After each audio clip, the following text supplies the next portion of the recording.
As our wonderful dinner was breaking up yesterday evening, a number of people asked me whether this talk was worth coming to. And I had to tell them I didn't know because I hadn't heard it. I have not spoken on this subject before, and we will hope it goes okay. What I want to do is to introduce or reintroduce you to 4 women cosmic ray physicists, none of whom perhaps got quite as much recognition as they should have, and some of the supporting characters. And I realized afterwards that the right metaphor is quarks and gluons, because quarks are very important, but they're hard to observe alone, and they're held together by gluons. So we're going to have a couple of tables of the quarks, a table of gluons, and then the title pages of a number of important papers. Poellau is, I hope, well known to all Austrian physicists. Born in Vienna, got her PhD in Vienna, died in Vienna, but in the middle there was a war, and Anschluss, which made a big difference to her life. She started working with detectors for laboratory radioactivity, developed much of the technology of nuclear emulsions, and went on to apply that to cosmic rays, and later to accelerator physics and in industry and medicine. Madeline Foro-Barnathy, I suspect most of you have never heard of. Born in a small town in Hungary, the first woman to get a PhD in physics in Budapest, and died in the United States. Her earliest work was on dielectric constants. She later worked with cosmic rays with her husband, Yeno Barnathy, and they are a cosmic ray cosmology connection, because after they arrived in the United States, they had a non-standard cosmology in which active galaxies were gravitational lens. That turned out to be true. But also, cosmic rays were photons that had gone all the way around the universe, closed geometry, and came back with lots of energy. That turned out not to be a winning idea. They also worked on biological effects of strong magnetic fields, where I think probably the answer is still not entirely in. Thirdly, Phyllis St. Cyr Fryer. Born in Minnesota, did her degree in Minnesota, died in Minnesota.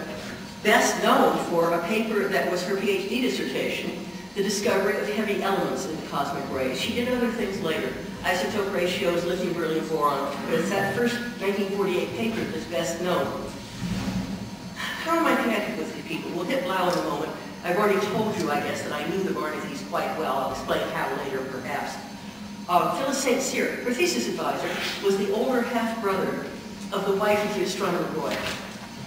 Distant, but not infinitely distant. We're all connected. I want to make that point often. Okay, solar modulation, other good stuff. And finally, Connie Dilworth, whom I knew toward the end of her career. And when I saw her name on a list of cosmic ray people, I said, but Connie does infrared. And indeed, late in life, she was interested in bringing the European astronomy community into infrared astronomy.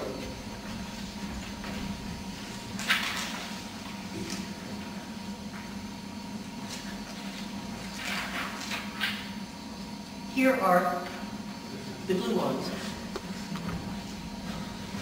Elizabeth Rona, who was in Vienna, went back to Budapest just when Maria Poellau, who had to leave Vienna, hoped that Rona would help measure some plates that she'd had to leave behind. But there is, in some sense, the Hungarian connection.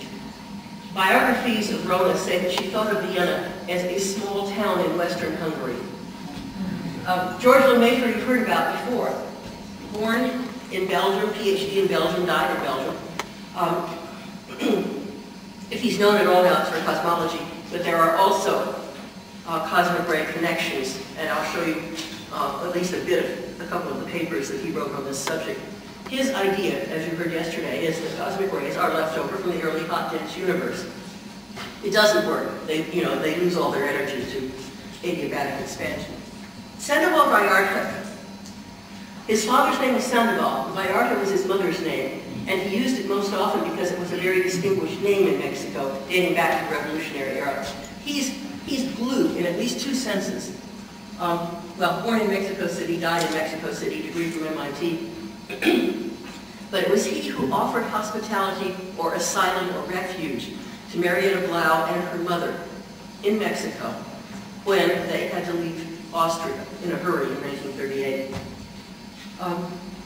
Powell, born near London, degree from Cambridge, working with C.T.R. Wilson. Small prize if you know what CTR stands for. And Rutherford, who was such a great man, he ran off the edge of the page there a little bit. His Nobel was for discovering mesons and such with nuclear emulsions, the technology that Marietta Blau had pioneered. He was the thesis advisor of Connie Dilworth and brought Occhialini to England, where he also discovered Connie Dilworth, and they were later married. Well, and there is Occhialini, Italian.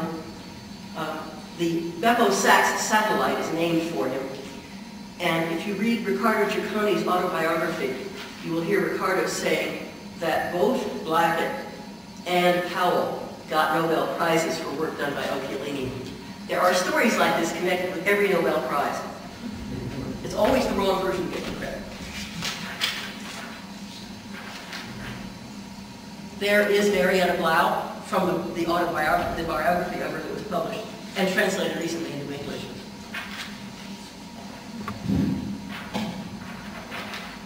Now, that's a Blau paper on the right from Physics Abstracts, and the underlining on the left is a paper by Lisa Meitner. They were in Vienna at the same time, both certainly Unsung Heroines, and both had to leave very quickly after Anschluss. I don't know that they knew each other. They certainly never wrote papers together, but there they are, at least on the same page of Physics Abstracts. Ah, yes.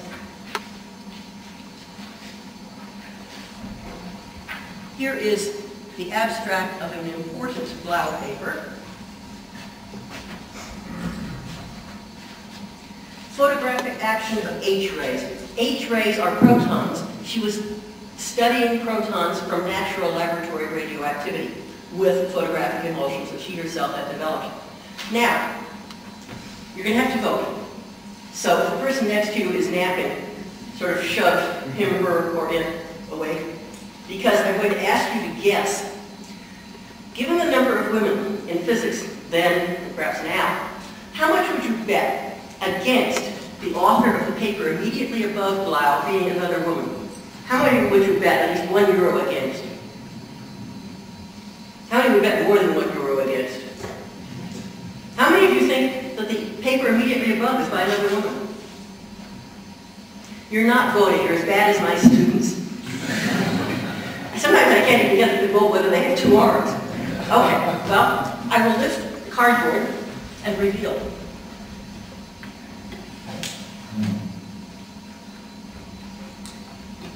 Paper by Bertha Swirls, later Lady Jeffrey, whom I knew near the end of her career when I was a postdoc at Girton College. I failed Girton College. I wasn't trying to get a degree there, but I failed napkin rings in the commissary.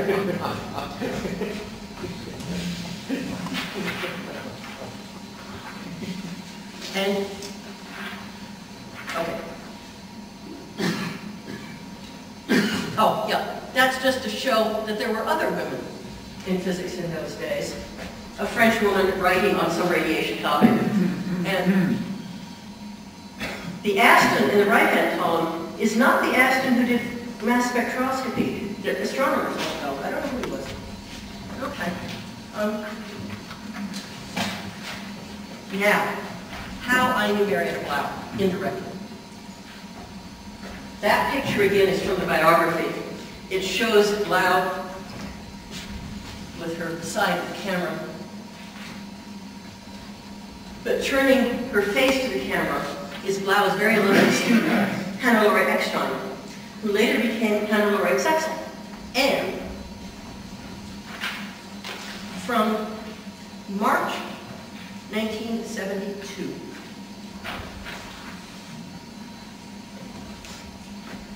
in the kitchen of our house in Chevy Chase, Maryland, on the right is Roman Zexel. On the left is my husband, Joe Weber, of gravitational radiation notoriety, and I'm in the middle. We've been married 2 days. I've been in that house less than 48 hours, and Joe decided we were bringing Roma home to dinner. I didn't even know where the spoons were. This was a very interesting evening, and he didn't do it again. After that, we always took visitors down to dinner. Most of the rest of these.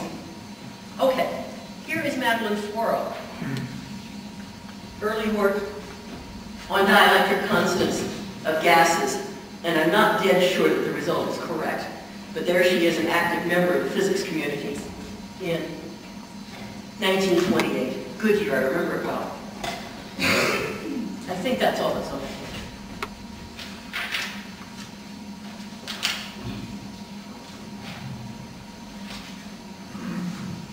Okay, here is Blau and Rona, the Budapest connection.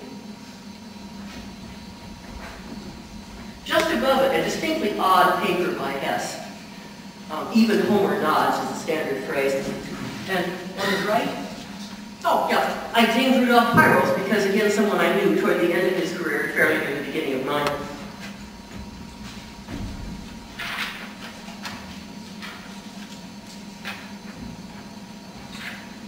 There is the famous Clay, whose brother was a slightly less famous Clay. But both were really high-class porcelain. Yeah, Lemaitre and Vallarta saying that the particles have to be charged. They don't know whether plus or minus, but the particles have to be charged to get through the Earth's magnetic field the way they do. And, oh, there's Reginer, who is probably better known to astronomers than he is to cosmic ray physicists for his remark that the energy density in cosmic rays locally is comparable with that in starlight.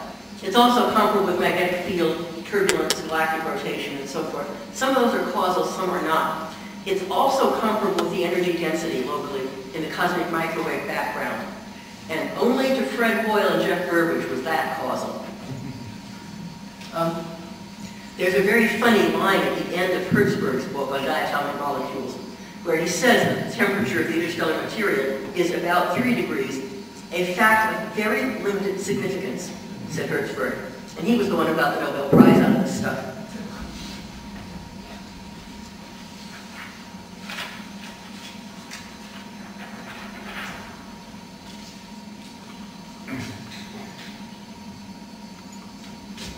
Again, several papers, perhaps better known to astronomers than the cosmic ray physicists.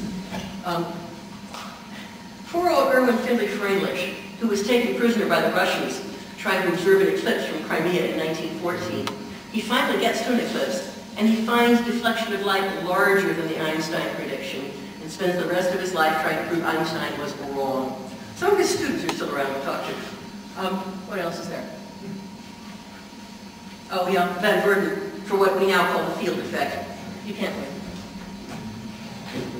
Oh, and of course, Lemaitre on the right-hand side. There are the 2 classic Lemaitre papers from 1933 about the expansion of the universe from a hot, dense state. Again, relatively little credit.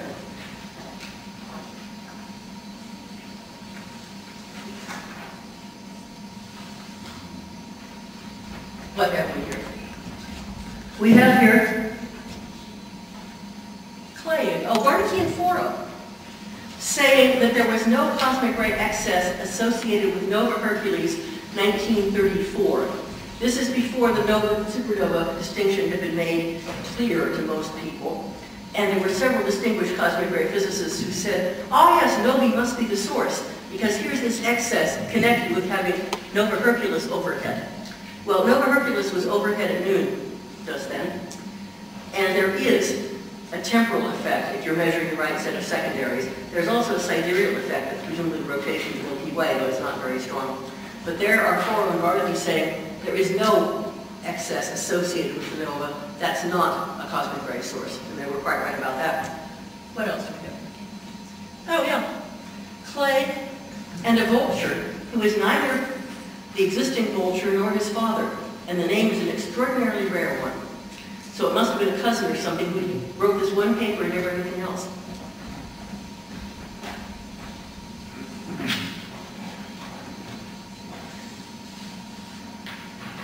(1937). Poellau and Hoffacher, using photographic emulsions for cosmic rays. From the Heffelinkar site that some of you had an opportunity to visit from the first half of this meeting in Innsbruck. Yes, cosmic ray stars. No doubt that this was her technology.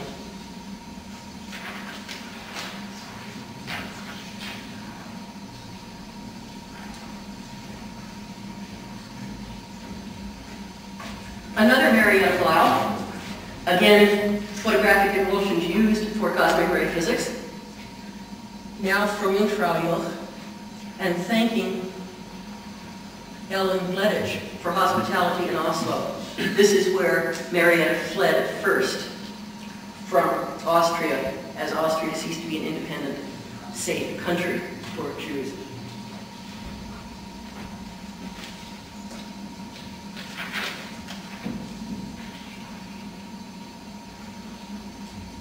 Yeah, that's a cloud chamber. The technology is changing. It's a cloud chamber used by the Manchester people. You may not be able to read it, at least you can fail to read it in focus, as it were. Janosing, who to modern Hungarians is the first Hungarian cosmic ray physicist. In other words, Poellau and Barnaby have been completely forgotten there. And Bernard Lovell, who was told off to look for radio radar reflections from cosmic ray trails, and became an extremely important radio astronomer on both the scale of the United Kingdom and world radio astronomy. Still alive, but he was still alive last time I saw him. I think it's a strong statement I'm prepared to make.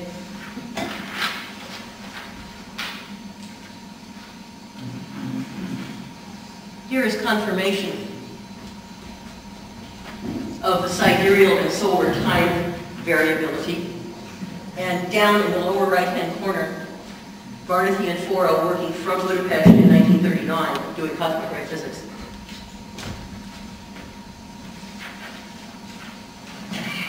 Here they are, late in life. Both utterly delightful people, and I think largely forgotten by the community. If there's 1 minute at the end, I'll tell you how I came to be friends with the Barnabys, but it's a peripheral story that involves galactic evolution.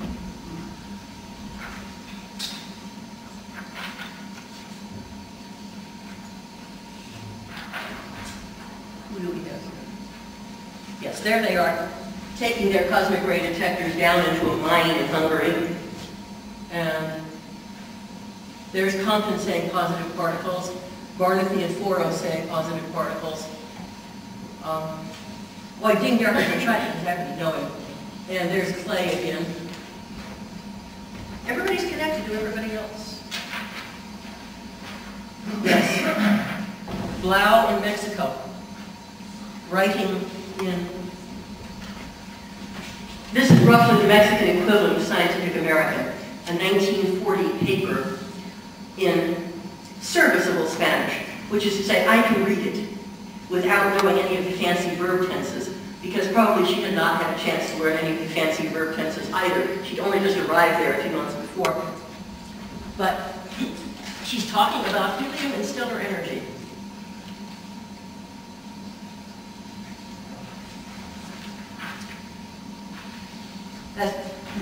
That's just a blow-up of the previous page, but she's saying that one does not yet know the conditions inside stars well enough to be sure whether that's how helium forms. In other words, she's not yet seen either the Hans Bethe paper or the von Weizsäcker paper on this subject from the previous year.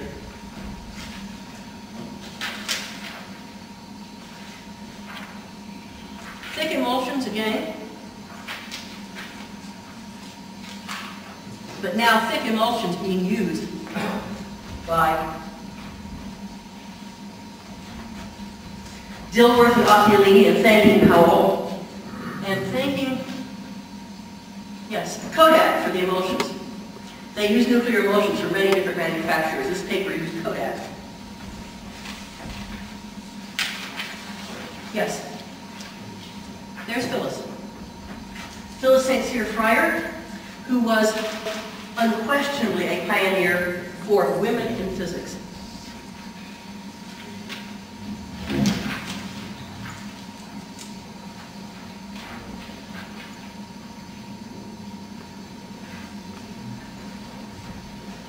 This is the founding membership of the Division of High Energy Astrophysics of the American Astronomical Society.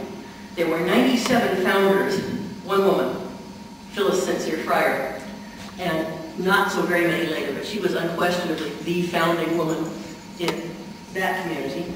And perhaps stranger,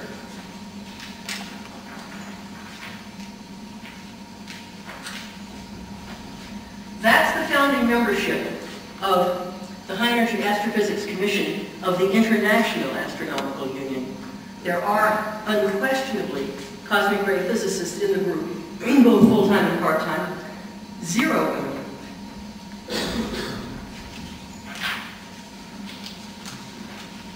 Ah, yes. Cosmic ray conferences. The famous 1939 Chicago, no women. Here,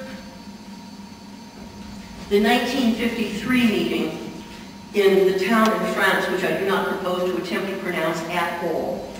There's a very fine article by Jim Cronin in a recent issue of the European Physics Journal history section out on the table in front.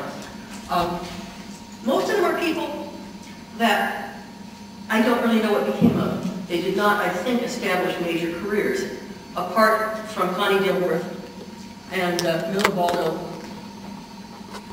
Seelan, I don't really know how it's pronounced, but she became a laboratory particle physicist.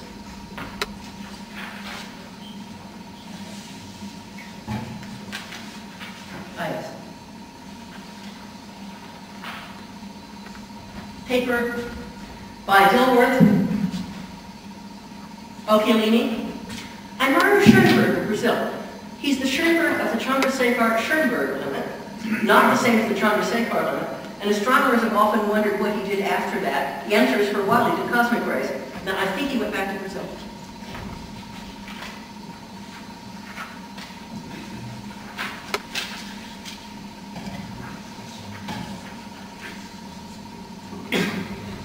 Acknowledgements.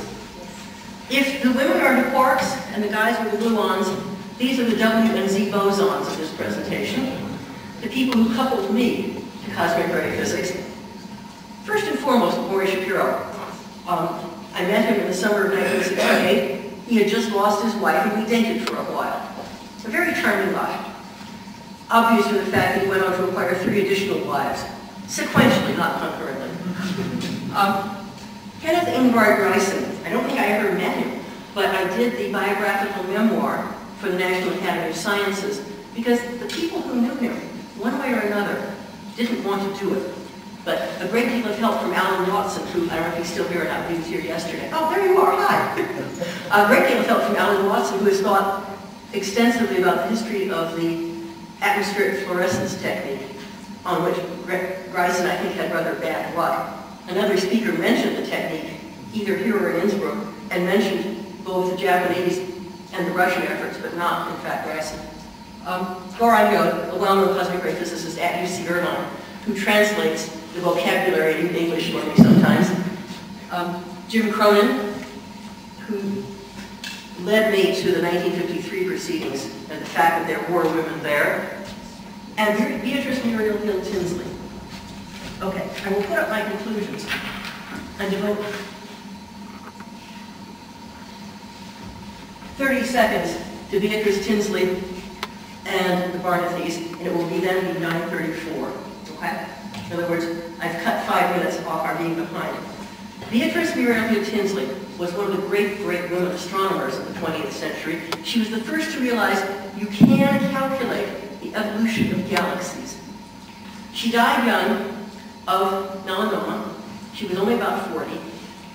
And previous to her death, at several occasions, I had seen her at a lunch table at a meeting of some society, probably the American Astronomical Society, having lunch with the Barnethys. And out of that there came a paper about gravitational lensing of quasars. Again, correct, not perhaps quite as important. as the Barnaby thought, but a joint paper on gravitational lensing of quasars. Then, after Beatrice was not well enough to go to meetings anymore, there were the Barnathys having lunch by themselves. So I naturally thought of myself as, you know, a minor heir of Beatrice Tinsley. So I asked to sit with them and had lunch with them then for several days at that meeting and at meetings afterwards. And on a couple of occasions, my husband and I did dinners with the Barnathys, who, you know, they were born around 1900. And so we thought, gee, should we offer to pay for a taxi? And Madeline says, we're good walkers. And by George, they were. We walked across half of Austin, Texas, I think, in search of a particular meal.